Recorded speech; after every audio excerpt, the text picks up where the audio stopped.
عبید اللہ بن زیاد جیسے ہی یزید کا خط آیا وہ کوفہ نکلا. کوفہ جب گیا تو بھیس بدل کر کے آیا, چہرے پر نقاب ڈال کر کے مدینے کی طرف, مکہ کی طرف سے جو راستہ آتا ہے اس راستے سے کوفہ میں آیا, کیونکہ کوفہ والے روز اس انتظار میں تھے کہ حیدر کرار کے شہزادے امام حسین تشریف لانے والے, رسول اللہ کے بیٹے کوفہ میں آنے والے, روز انتظار میں تھے کیونکہ امام مسلم نے خط لکھ کر کے بھیج دیا ہے, اب وہ آنے والے. تو ابن زیاد یہی دھوکہ دیتے ہوئے اسی راستے سے آیا کہ کوفہ والے یہ سمجھیں کہ حسین ابن علی آئے, اور کوفہ والے وہی سمجھے. خوب نعرے لگائے, مرحبا بک یا ابن رسول اللہ, اے رسول اللہ کے شہزادے مرحبا مرحبا, آپ آ گئے ہمارے کوفہ میں. یہ ظالم کچھ بھی نہیں جواب دیتا تھا, پردہ ڈالے ہوئے جلوس میں چلتا رہا اونٹنی پر بیٹھ کر. اور جب دارالخلافہ پہنچا یا گورنر ہاؤس پہنچا تو وہاں پہنچتے ہی گورنر ہاؤس میں اندر گیا, دروازہ بند کیا, چھت پر کھڑے ہو کر پھر خطبہ دیا اور کہا ہے لوگوں, یہ علی بن ابی طالب کا بیٹا حسین نہیں, میں عبید اللہ بن زیاد یزید کی طرف سے نیا گورنر بن کر آیا ہوں. نعمان بن بشیر کو معزول کیا جاتا ہے, آج سے کوفہ کے سارے معاملات میرے ہاتھ میں ہوں گے. کوفہ والے جو استقبال کرنے کے لیے آئے تھے ان کو سخت ترین خطبہ دیا, کہا ہے لوگوں سنو, جو سختی کرے گا اس کے ساتھ ہم سختی کریں گے, اور جو یزید کی بیعت کو انکار کرے گا ہم اس کو قتل کریں گے, باغیوں میں اس کا شمار ہوگا, اور جو کسی باغی کی حمایت کرے گا ہم اس کے ساتھ بھی سختی کا معاملہ کریں گے. اس کا پہلے ہی دن یہ جو خطبہ سنا لوگوں نے بہت ہی بیزاری کا اظہار کیا, برہمی کا اظہار کیا, لوگ چلے گئے.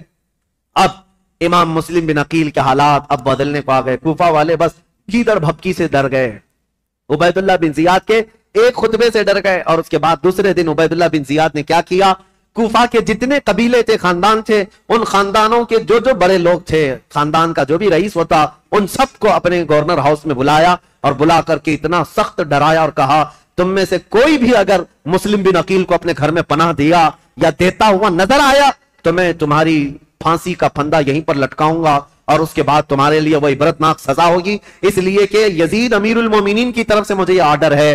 ایسے سخت احکامات دیا اور اس کے بعد کوفہ والوں کو ڈرایا یہ کہہ کر کے کہ یزید کی طرف سے 30,000 کی فوج آ رہی ہے جو کوفہ کی اینٹ سے اینٹ بجا دے گی. سارے سردار ڈر گئے, جتنے قبیلوں کے آقا تھے ان کے جو جو رئیس تھے وہ ڈر کے مارے چھپ گئے, اور حضرت امام مسلم بن عقیل کو آ کر یہ معاملات کی خبر دی. امام مسلم بن عقیل جس گھر میں تھے, عبید اللہ مختار بن عبید جس کے گھر میں تھے, وہاں سے آپ ہجرت کر گئے, وہاں سے نکل گئے کہ یہاں رہنا اچھا نہیں, تو وہاں سے نکل کر کے ایک بہت ہی عمر دراز صحابی تھے کوفہ میں, ہانی بن عروہ, ان کے گھر گئے. یہ محب اہل بیت تھے, خاندان نبوت کے چاہنے والے تھے. امام مسلم بن عقیل ان کے گھر جاتے ہیں, ہانی بن عروہ نے ان کا استقبال کیا اور اپنے گھر کے ایک کمرے کے اندر ان کو چھپا دیا. رازداری کے ساتھ امام مسلم بن عقیل اور ان کے شہزادوں کو اپنے گھر میں رکھا, اور جتنے اہل بیت سے لوگ محبت کرتے تھے صرف ان کو معلوم تھا کہ امام مسلم بن عقیل ہانی بن عروہ کے گھر میں ہے. اور اس کے باوجود امام مسلم بن عقیل ہانی بن عروہ کے گھر میں رہ کر بھی کوفہ والوں کو بلاتے رہے, جو اب تک 60,000 کی تعداد میں پہنچے تھے بیعت کرنے والے. اب ان لوگوں میں اب چھانٹنا شروع کیا کہ ابھی بچے کتنے ہیں. ہانی بن عروہ کے گھر میں جب آپ خفیہ لوگوں سے ملاقات کرتے تھے اس وقت بھی 18,000 لوگ ابھی بھی امام مسلم بن عقیل کے ساتھ تھے. آ کر کے انہوں نے اپنے ساتھ ہونے کا اظہار کیا. امام مسلم بن عقیل نے کہا کہ اب بھی حالات صحیح ہیں, کچھ بدلے تو کیا ہوا, کچھ تو موجود ہیں, امام حسین کو آنا چاہیے. دوسرا خط بھی انہوں نے لکھا کہ حالات قابو میں آنے کے لائق ہیں, آپ تشریف لائیں. دوسرا خط بھی گیا امام حسین کو.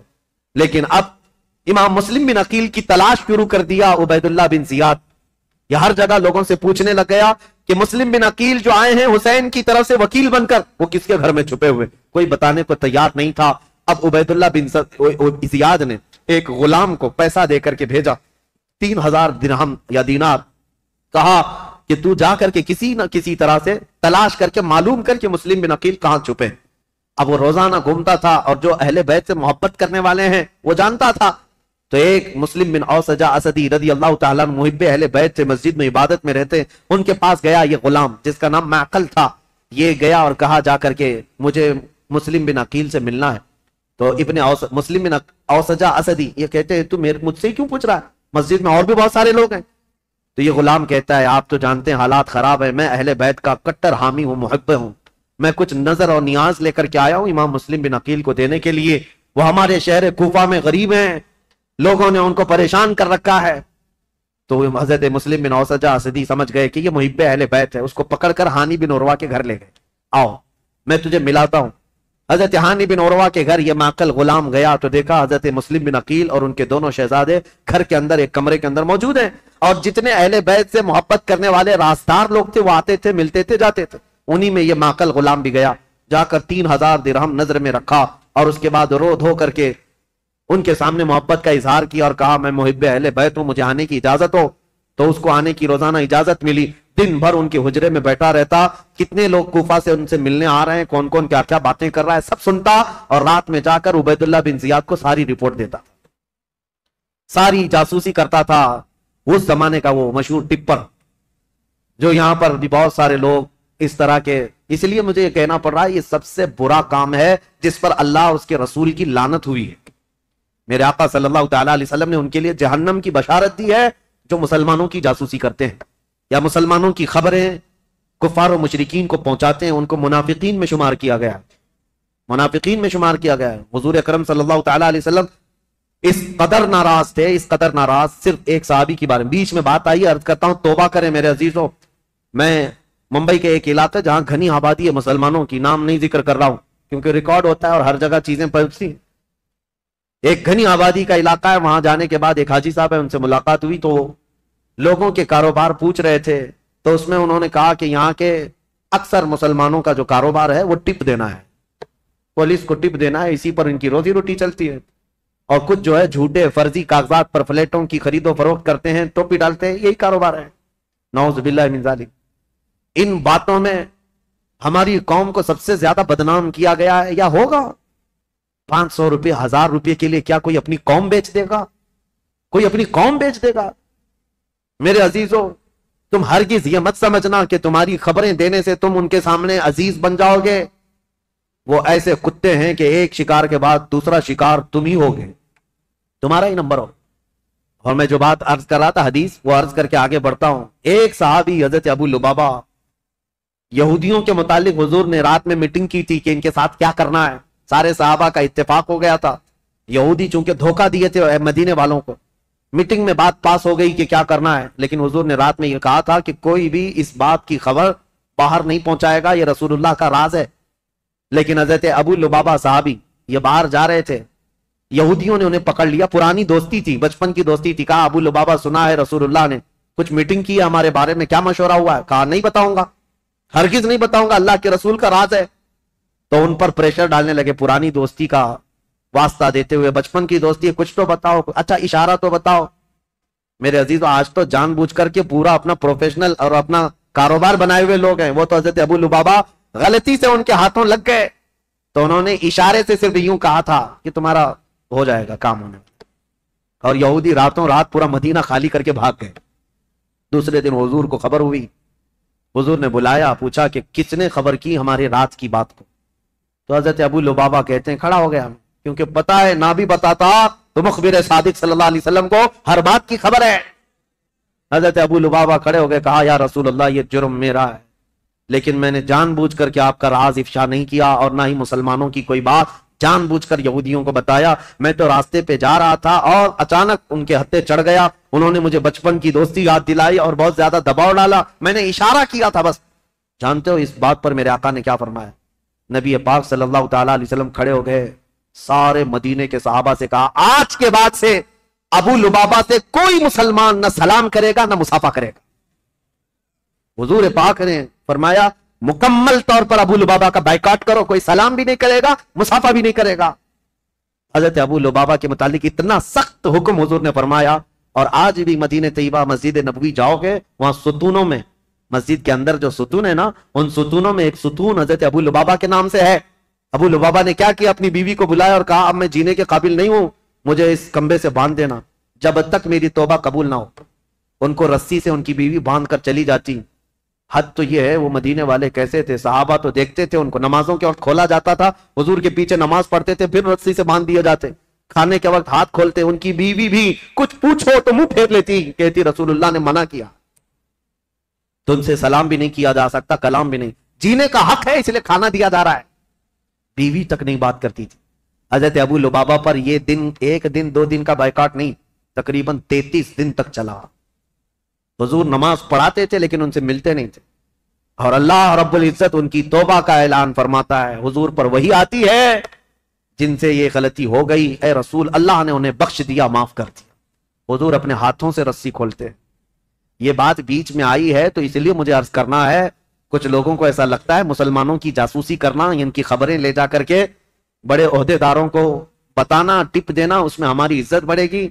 زیادہ سے زیادہ کیا ہوگا تمہارا؟ چند جرائم میں پولیس تمہیں معاف کر دے گی، اتنا ہی، کچھ نہیں ہے۔ عزت حاصل کرو اللہ کی بارگاہ میں۔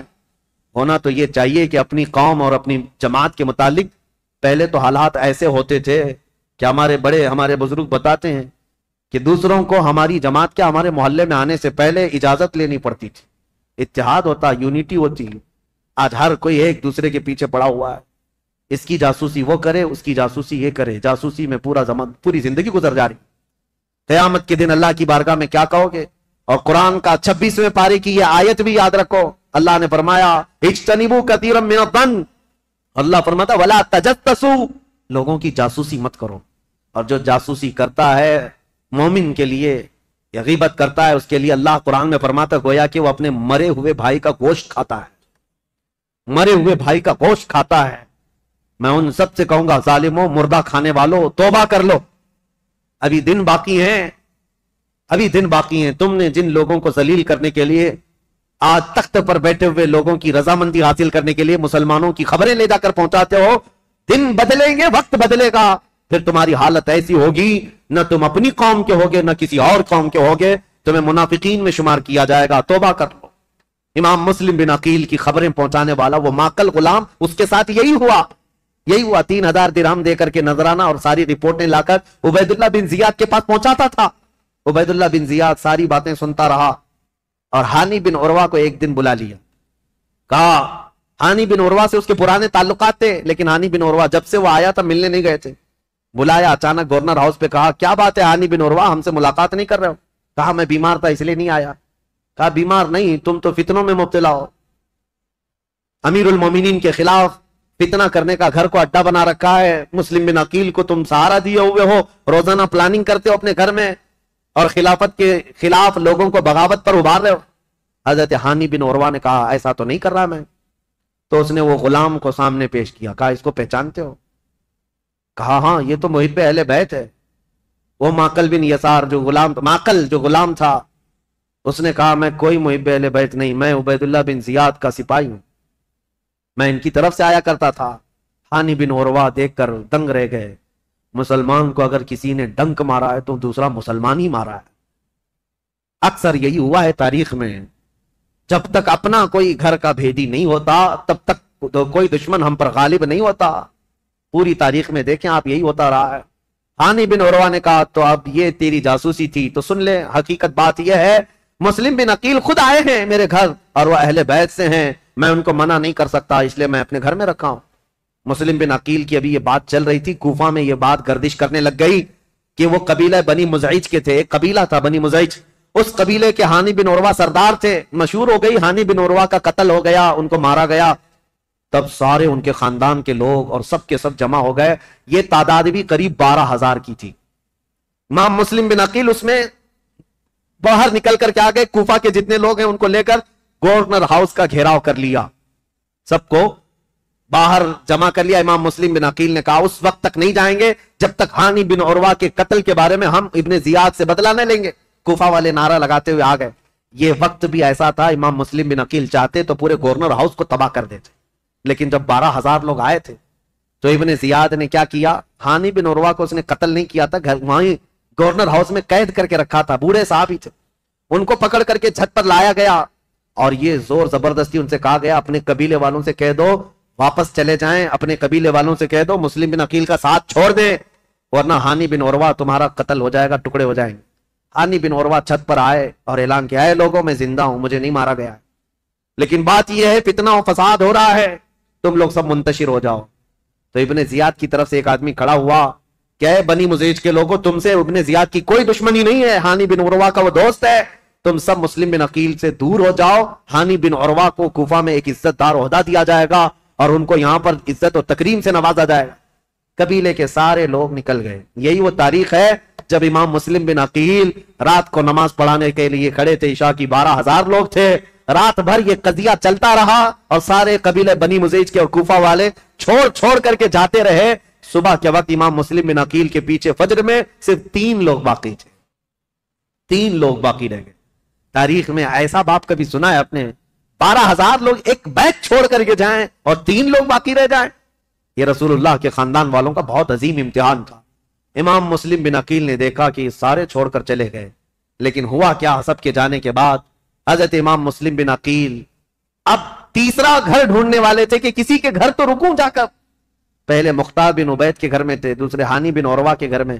اب حضرت امام مسلم بن عقیل جہاں سے گزرتے تھے کوفہ والے اپنا گھر بند کر دیتے تھے. کوفہ والے گھر بند کر دیتے. ان کی وجہ سے ہمارے اوپر عذاب آ جائے گا، یہ ابن زیاد ہمیں چھوڑے گا نہیں، ہمیں مار ڈالے گا. امام مسلم بن عقیل گھومتے رہے، پھرتے رہے. دن بھر کسی نے آپ کے لیے دروازہ نہیں کھولا، کوئی دروازہ نہیں کھولا. بھوکے اور پیاسے کوفہ میں. یہ وہ کوفہ ہے جو 3 دن میں بدل گیا. عبید اللہ بن زیاد کے آتے ہی پورے لوگوں کی طبیعت چینج ہو گئی. ایک عورت تھی طوعا نام کی، وہ اہل بیت سے محبت کرنے والی. امام مسلم بن عقیل کو دیکھتی ہے اور لے کر کے آ جاتی ہے، میرے گھر میں رک جائے، چاہے پورا زمانہ مخالف ہو جائے میں اپنی جان کی بازی لگا دوں گی، لیکن رسول اللہ کے گھر والوں کو اس طرح میں راستوں پر گھومتا پھرتا نہیں دیکھ سکتی، آپ آئیں میرے گھر. امام مسلم بن عقیل اس عورت کے گھر گئے. طوعا یہ عورت بڑی جانثار تھی. اب ادھر ہوا یہ کہ ہانی بن عروہ کا قبیلہ تو چلا گیا. اب ہانی بن عروہ کو جو اس نے دعویٰ کیا تھا کہ ان کو عزت سے نوازا جائے گا، کچھ نہیں. ان کو دوسرے دن کھڑا کیا گورنر ہاؤس میں، کہا مسلم بن عقیل کو میرے حوالے کر دو. ہانی بن عروہ نے کہا میں اپنا سارا گھر اور اپنی جان تیرے حوالے کر سکتا ہوں، مسلم بن عقیل کو تیرے حوالے نہیں کروں گا. اب ان کی دوستی بھی ختم ہو گئی.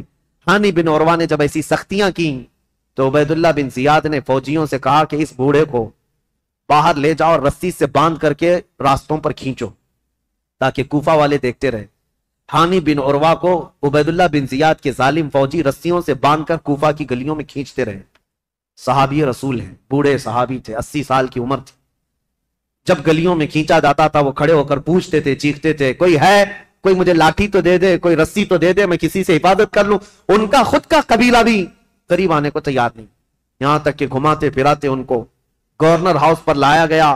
جب انہوں نے سخت جملے کہے، اے عبید اللہ بن زیاد سن لے، میں گواہی دیتا ہوں تو کذاب ابن کذاب ہے، اور جس کی خلافت کا تو دعویٰ کرتا ہے یزید، وہ سب سے بڑا دجال ہے، کذاب ہے. اس بات پر عبید اللہ بن زیاد نے حکم دیا اور ہانی بن عروہ رضی اللہ تعالیٰ عنہ کو پٹک کر کے قتل کر دیا گیا. صحابی رسول کو شہید کر دیا گیا.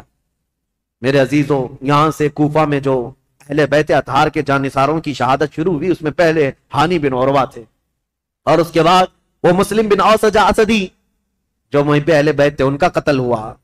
پھر آپ ڈھونڈنے کے لیے بھیجا کہ جہاں کہیں مسلم بن عقیل ہیں ان کو ڈھونڈ کر کے لاؤ. یہ حالات ہوتے رہے. اور طوعا نام کی عورت کے گھر مسلم بن عقیل تھے. اتفاق ایسا کہ اس طوعا نامی عورت کا جو بیٹا تھا محمد بن اشعث، وہ ابن زیاد کے درباری تھا، فوجی تھا. اور اس کو خبر ملی تو ابن زیاد سے آ کر کے کہا میری ماں نے پناہ دے رکھی ہے مسلم بن عقیل کو، لیکن میری ماں بہت ڈھیٹ ہے، مانے گی نہیں، وہ مجھ سے بھی لڑ جائے گی، مسلم بن عقیل کو حوالے نہیں کرے. تو کیا کیا جائے؟ ابن زیاد نے پوچھا تو اس نے کہا بیٹے نے میرے ساتھ 10 فوجیوں کو بھیجو، کسی نہ کسی طرح گرفتار کر کے لاؤں گا. تو 10 فوجیوں کو یا 12 فوجیوں کو لے کر یہ محمد بن اشعث آیا اور اپنی ماں سے آ کر کہا کہ ماں تو ایک مجرم کو پناہ دی ہے، ماں تو نے ایک غدار کو اور دھوکے باز کو اور خلافت کے باغی کو پناہ دیا ہے، تجھے پتہ نہیں انجام کیا ہے. تو آپ باہر نکلی اور کہا مجھے افسوس ہے اس دن پر جس دن میں نے تجھے دودھ پلایا تھا، اس دن پر مجھے افسوس ہے، اور تو کہتا ہے میں نے باغی کو پناہ دی ہے. نہیں، در حقیقت میں نے رسول اللہ کے گھر کو اپنے گھر میں بسایا ہے، میں نے رسول اللہ کے گھر کو اپنے گھر میں بسایا ہے. مسلم بن عقیل تیرے حوالے نہیں ہوں گے. اپنے بیٹے سے وہ لڑ گئی. اب یہ 12 لوگ امام مسلم بن عقیل کو پکڑنے آئے تو پہلی مرتبہ امام مسلم بن عقیل کو تلوار نکالنی پڑی. کوفہ میں پہلی مرتبہ جب تلوار نکالی تو یہی 10-12 سے آپ کا مقابلہ ہوا. اور یہ 10-12 کیا، یہ حیدر کرار رضی اللہ تعالیٰ عنہ کے گھر کا شیر ہے. مسلم بن عقیل کی تلوار چمکتی تھی اور سامنے وہ بھاگے پھرتے تھے کتوں کی طرح، کوئی پکڑنے کو آتا نہیں تھا. یہاں تک کہ ایک شخص قریب آیا اور امام مسلم بن عقیل پر حملہ کرنے لگا. آپ کا اس کی تلوار منہ پر گری جس سے آپ کا ہونٹ کٹ گیا. امام مسلم بن عقیل کا ہونٹ کٹ گیا. امام مسلم بن عقیل سخت شدت کی دھوپ ہے اس دن. طوعا نامی خاتون سے کہتے ہیں اے محب اہل بیت، جانثاران اہل بیت کی خاتون، مجھے تھوڑا پانی دے دے، میں پانی پیوں گا اور ان کا کام تمام کروں. خاتون پانی لائی، ایک کھٹورے میں پانی لائی. امام مسلم بن عقیل پانی کے لیے جیسی کھٹوری آگے کرتے ہیں، خون پورا اس پانی میں گرتا. آپ نے پانی پھینک دیا کہ خون کا قطرہ پانی میں مل جائے تو حرام ہے، پانی نہیں پیا جا سکتا، خون پینا حرام ہے. دوسری کھٹوری لائی گئی. آپ جب لبوں کے قریب لگاتے اس میں بھی خون ٹپکتا تھا. آپ نے وہ پانی بھی چھوڑ دیا، کہا صاف پانی پینا مسلمان کے لیے حلال ہے، خون جس پانی میں مل جائے وہ حرام ہے، میں حرام پانی اخیر وقت نہیں پی سکتا. تیسری مرتبہ لایا گیا، تیسری مرتبہ بھی وہ کھٹوری خون سے لال ہو گئی. آپ نے رکھ دیا اور کہا شاید اب میری زندگی میں دنیا کا پانی نہیں ہے. امام مسلم بن عقیل لڑنے کے لیے پھر باہر آئے تو ان ظالموں نے کیا کہا، محمد بن عشا سفرہ نے کہا مسلم ہم تم سے لڑنا نہیں چاہتے، امان دیتے ہیں. ایک شخص اس میں سے کہا میں امان دیتا ہوں، بس بات اتنی ہے کہ تم چلو عبید اللہ بن زیاد کے سامنے، تمہارے آمنے سامنے گفتگو ہو جائے. ہم اتنا ہی کہتے ہیں. جیسے آج بھی آتے ہیں نا پولیس والے، صرف بات کرنا ہے، بات کرنے کے لیے جانا ہے. امام مسلم بن عقیل سے کہا صرف بات کرنے کے لیے چلو. اور اس وقت عربوں میں امان دینے کا مطلب یہ ہوتا ہے کہ پھر جنگ نہیں ہوتی، اور اس کے لیے جس نے امان دیا وہ تلوار اٹھا لیتا. عرب میں یہ دستور تھا. تو امام مسلم بن عقیل نے اپنی تلوار چھوڑ دی، کہا چلو ٹھیک ہے تم نے امان دے دی، میں چلتا ہوں ابن زیاد کے پاس گفتگو کروں گا. جب جانے لگے اور اس وقت جیسے ہی ان کی بگی میں بٹھایا گیا، گھوڑے پر بٹھایا گیا، تو ظالموں نے پیچھے سے ان کے ہاتھ باندھنا شروع کر دیا. امام مسلم بن عقیل کے ہاتھ باندھے. آپ نے پوچھا جب تم نے امان دے دیا اور صرف بات ہی کرنا ہے تو پھر یہ ہاتھ باندھنا کیوں شروع کیا، یہ پہلی غداری ہے تمہاری. کہا نہیں ابن زیاد کے پاس چلو. جب وہاں پہنچے تو آپ کو اس انداز سے نہیں لے جایا گیا جیسے بلایا گیا تھا، کھینچ کر کے بے عزتی کے ساتھ لایا گیا، عبید اللہ بن زیاد کے سامنے لایا گیا. اب یہ جو مکالمہ ہوا ہے، جو گفتگو ہوئی ہے، ابن زیاد نے اب گفتگو شروع کی اور کہا اے مسلم بن عقیل کیا تم یہ فتنہ پروری کر رہے ہو؟ یہاں کے لوگ امن و امان میں تھے، یہاں کے لوگ حسب عادت بہت اچھے مزاج کے تھے، اور تم نے آ کر فتنہ ڈال دیا اور حقیقی خلیفہ کے خلاف بغاوت کیا. امام مسلم بن عقیل نے کہا نہ ہم فتنہ کرنے کے لیے آئے اور نہ یہاں کے لوگ امن و امان میں تھے. ہم کو یہ خبر دی گئی کہ یہاں تیرے باپ کی حکومت ظلم کے ساتھ قائم کی گئی ہے اور ان کے ساتھ کوفہ والوں کے ساتھ ظلم ہوتا تھا. ہم ان کو زمانے رسول کی خلافت یا زمانے رسول کی حالت پر لانے کے لیے اپنا شہر چھوڑ کر آئے ہیں. تو ابن زیاد نے کہا اے مسلم بن عقیل تم کو اتنی فکر ہو گئی، تم تو مدینے میں شراب پینے والے لوگ. مسلم بن عقیل نے مسکرا کر کہا پورا زمانہ گواہ ہے رسول اللہ کا گھرانہ شراب تو دور کی بات، میری کھٹوری میں خون کا قطرہ گرا تھا میں نے وہ پھینک دیا ہے. شراب کی بات کرتا ہے، شراب تو تجھ جیسا آدمی پیتا اور تیرا امیر پیتا ہے یزید، جو مسلمانوں کی خون پر اپنی کرسی بچھایا ہوا ہے. یہ باتیں سخت ہو گئی امام مسلم بن عقیل کی اور ابن زیاد کی. ابن زیاد نے کہا کہ مسلم ابھی تمہارے پاس وقت ہے کہ تم یزید کی امارت اور اس کی خلافت کو تسلیم کر لو تو ہمارے درمیان بات بن جائے گی. ابن زیاد نے جیسے ہی کہا، مسلم بن عقیل نے کہا تو ہم سے اس بات کا وعدہ لینا چاہ رہا ہے جو قیامت تک ہونے والا نہیں ہے، جو قیامت تک ہونے والا نہیں ہے، اور ہماری زندگیاں کیا ہماری نسلیں ختم ہو جائیں گی، لیکن جس بات پر تو عہد لینا چاہتا ہے وہ ممکن نہیں ہے. ابن زیاد نے تلوار نکالی اور کہا اگر وہ ممکن نہیں ہے تو پھر میری تلوار سے تمہارا مقابلہ ممکن ہے. مسلم بن عقیل نے کہا میں نہیں کہتا تھا کہ تجھ جیسا خون پینے والا ہی شرابی ہے اور تیرے لیے ہی یہ سزاوار ہے کہ تو ہی مسلمان کے خون سے اپنے آپ کو آلودہ کر سکتا ہے. یہ گفتگو ہوتی رہی کوفہ کے گورنر ہاؤس میں. عبید اللہ بن زیاد نے امام مسلم بن عقیل کو پیچھے ہاتھ باندھ کر اوپر چھت پر لے جانے کا حکم دیا. جلاد کو بلایا اور جلاد کو بلانے کے بعد امام مسلم بن عقیل کی ہڈیاں توڑی گئیں، آپ کی ہڈیاں توڑی گئیں، اور اس کے بعد امام مسلم بن عقیل کو قتل کر کے گورنر ہاؤس کے اوپر سے پھینکا گیا. آپ کا سر مبارک الگ اور جسم مبارک الگ پھینکا گیا تھا. انا للہ و انا الیہ راجعون. یہ خاندان نبوت کے پہلے شہید ہیں، پہلے شہید کوفہ میں جنہوں نے دم توڑ دیا. لیکن جانتے ہو گورنر ہاؤس میں مسلم بن عقیل کی یہ حالت تھی کہ جب آپ کے ہاتھ باندھ کر کے آپ کو اوپر لے جایا جا رہا تھا تو کئی لوگ وہاں موجود تھے. ان کی طرف دیکھ دیکھ کر کے امام مسلم بن عقیل کہہ رہے تھے اے لوگوں دنیا کا یہ دستور ہے، قیصر اور کسریٰ جیسے ظالم بادشاہ بھی جب کسی کو پھانسی دیتے تو پھانسی دینے سے پہلے اس سے پوچھ لیتے تیری کوئی خواہش ہے تو بتا دے، یہ کیسی حکومت تمہاری آ گئی، کیا مجھ سے کوئی پوچھنے والا نہیں ہے؟ تو لوگ کہتے اگر کوئی چیز چاہتے ہو تو بتاؤ۔ امام مسلم بن عقیل یہ کہہ رہے تھے میں یہ نہیں چاہتا کہ میرے بچوں کی دیکھ بھال ہو، میں یہ نہیں چاہتا کہ میرے گھر بار میری جائیداد کا خیال ہو، میں یہ بھی نہیں چاہتا کہ میرے بعد میری خبر مدینے پہنچائی جائے، بس اتنی خواہش ہے میری موت سے پہلے حسین ابن علی کو یہ پیغام پہنچا دو کہ وہ کوفہ جیسے بددیانت شہر میں کبھی نہ آئے، میرا یہ پیغام پہنچا دو کہ وہ اس شہر میں نہ آنے پائیں، اس لیے کہ اس نواز رسول کے ساتھ اگر ایسا ہوا جیسا میرے ساتھ ہو رہا ہے تو قیامت کے دن میں ان کو کیا منہ دکھاؤں گا۔ حسین اگر مجھ سے یہ پوچھے کہ اے مسلم تمہارے خط کی وجہ سے میں آیا تھا اور میرے ساتھ کوفہ والوں نے کیا کیا، اگر حسین ابن علی مجھ سے یہ پوچھ لیں تو میں کیا جواب دوں گا، اس لیے کہ اب تک میں 2 خط لکھ چکا ہوں کہ کوفہ کے حالات بڑے اچھے ہیں، اس لیے اے لوگوں میرا یہ پیغام پہنچا دو حسین ابن علی کوفہ کی طرف نہ آئیں۔ کوفہ کے گورنر ہاؤس میں بیٹھے ہوئے لوگ پھٹا مار کر ہنسنے لگے اور کہا مسلم بن عقیل تمہاری یہ خواہش پوری نہیں کی جائے گی اور نہ ہی یہ پیغام حسین تک پہنچایا جائے گا، جاؤ تم پھانسی کے پھندے پر، اگر حسین آتے ہیں تو انہیں بھی اسی طرح کا مزہ چکھایا جائے گا۔ امام مسلم بن عقیل کی شہادت ہو گئی، اور جیسے ہی ان کی شہادت ہوئی میرے عزیزو، ہانی بن عروہ جو ان کے جانثار تھے، ان کے محب تھے، ان کا قتل ہوا، مسلم بن اوسجہ کا قتل ہوا، اب مسلم بن عقیل کا قتل ہوا۔ اتنا ہی نہیں کہ گورنر ہاؤس سے ان کی لاش پھینکی گئی تھی، ہڈیاں توڑی گئی تھی، اتنا ہی نہیں، مجھے بتانے میں درد محسوس ہوتا ہے، رونگٹے کھڑے ہو جاتے ہیں۔ مسلم بن عقیل کی لاش کو گورنر ہاؤس پر لٹکایا گیا۔ کوفہ والے دیکھتے رہو، جو بغاوت کرے گا اس کا انجام یہی ہوگا، جو ہمارے امیر کے خلاف کھڑا ہوگا اس کے ساتھ ہم یہی برتاؤ کریں گے۔ میں یہ کہتا ہوں اے مسلمانوں اس واقعے کو بار بار یاد کرنا، موب لنچنگ یہ آج کی تاریخ نہیں ہے، کوفہ والوں نے بہت پہلے شروع کر رکھا تھا۔ آج کے یہ کتے بھیڑیے جب کسی مسلمان پر حملہ آور ہوتے ہیں اور مار مار کر کے گوشت کے نام پر، گائے کے گوشت کے نام پر، پتہ نہیں کس کس چیز کے نام پر، کیا ہمارے ملک میں یہ حالات نہیں ہوتے؟ پہلو خان، جنید خان، پتہ نہیں کتنے ایسے نوجوانوں کو بے گناہ مار دیا گیا موب لنچنگ کے ذریعے، اور کبھی کسی کو گرفتار کر کے زبردستی ان کو مار کر کے یہ کہا جائے بولو ہمارے بھگوان کا نام، یہ سب جو حالات ہوئے۔ اور پھر یہ کتے ظالم کرتے کیا ہیں، ویڈیو بنا کر کے اس کو وائرل کریں، اور مسلمان بھی شیئر کرتے ہیں، فارورڈ کرتے رہتے ہیں، اور یہ ان کا مقصد یہ ہے کہ تمہارے دلوں میں دہشت پیدا کی جائے، ارے ان کے ساتھ اگر ایسا کیا جائے تو ایسا کر دیں گے، ویسا کر دیں، پھر ہوگا کیا، ٹوپی چھپا کر گھومو، داڑھی چھلا کر گھومو، نہیں ہم تو سیکولر لوگ ہیں، ہم تو سیکولر لوگ ہیں، کہیں سے ہمیں مسلمان دکھنا نہیں ہے، نام بھی ایسا رکھو کہ کوئی پہچان نہ سکے، یہ تمہاری حالتیں اسی دہشت کی وجہ سے آنے لگ گئی۔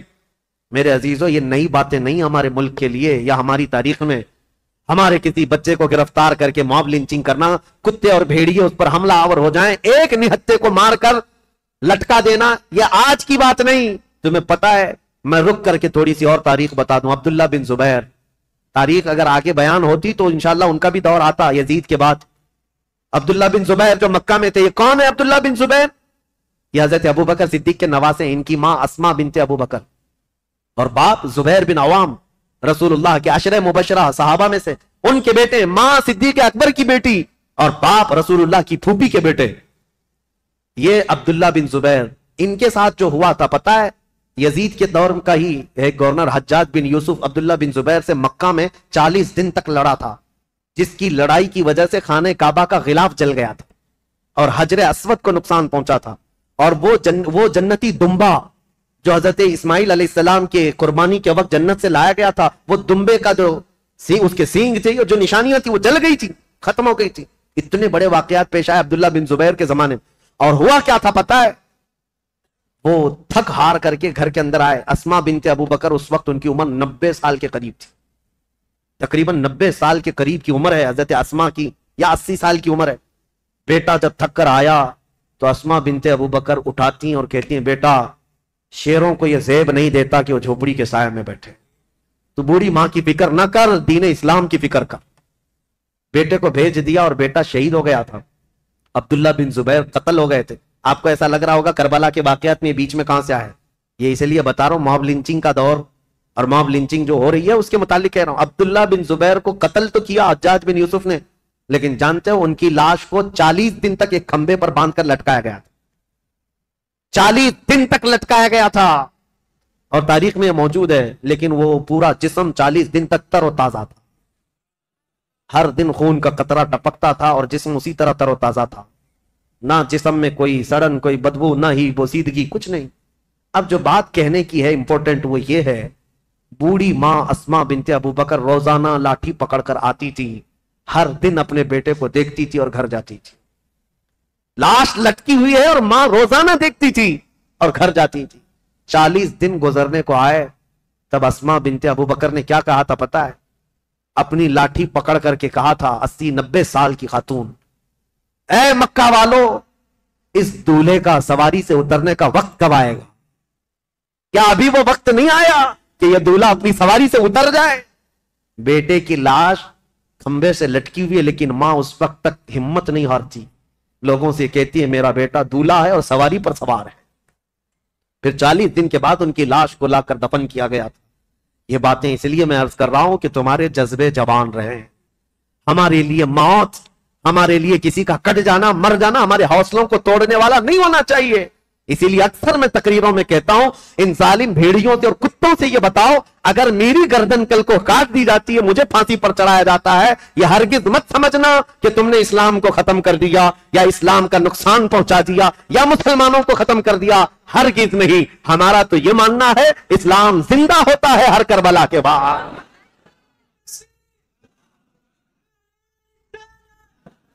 اسلام زندہ ہوتا ہے ہر کربلا کے بعد۔ حضرت امام مسلم بن عقیل کی لاش کو لٹکا کر کوفہ والوں نے یہ موب لنچنگ ہی تو کیا تھا، تو کیا اس وقت اسلام ختم ہو گیا؟ سب ڈر کر کے، سہم کر کے سب چیزیں چھوڑ دیے؟ نہیں میرے عزیزو، اسلام پھلتا رہا، پھولتا رہا۔ اسی لیے یہ کچھ دیر کی خاموشی ہے، پھر شور آئے۔ آج کتوں کا وقت ہے، کل ہمارا دور ہے انشاءاللہ العزیز۔ امام مسلم بن عقیل کی شہادت کے بعد جو ہولناک مناظر پیش آئے کوفہ کی سرزمین پر، وہ بیان سے باہر ہیں میرے عزیزو۔ اب میں رلانے کے لیے بیان نہیں کرتا، لیکن غم ہمارا قدرتی ہے، غم ہمارا فطرتی ہے، آ جاتا ہے۔ میں تو بیان اس لیے کرتا ہوں کہ ہمارے بچے جوان رہیں اور بوڑھے بھی جوان رہیں۔ کربلا کی داستان سن کر ڈر کر کے، سہم کر کے، حالات سے سمجھوتا کرنے والی باتیں نہ کریں، بلکہ ہمیشہ ایک بات یاد رکھیں، تلوے چاٹنے والوں کی تاریخ نہیں لکھی جاتی، باطل سے ٹکرانے والوں کی تاریخ لکھی جاتی ہے۔ یہ کوئی کمال کی بات نہیں، آج جو حکومت میں ہے اس کے تلوے چاٹیں، اس کی جوتیاں اٹھائیں۔ یہ چڑھتے سورج کو پوجا کرنے والے لوگ ہر زمانے میں آتے رہیں گے، ان کا نام و نشان نہیں ہوتا۔ دیکھیں زمانے بدلتے گئے، بدلتے گئے، بہت سارے بادشاہ آئے یا بڑے بڑے لیڈر آئے، لیکن تاریخ میں جو حسین کا مقام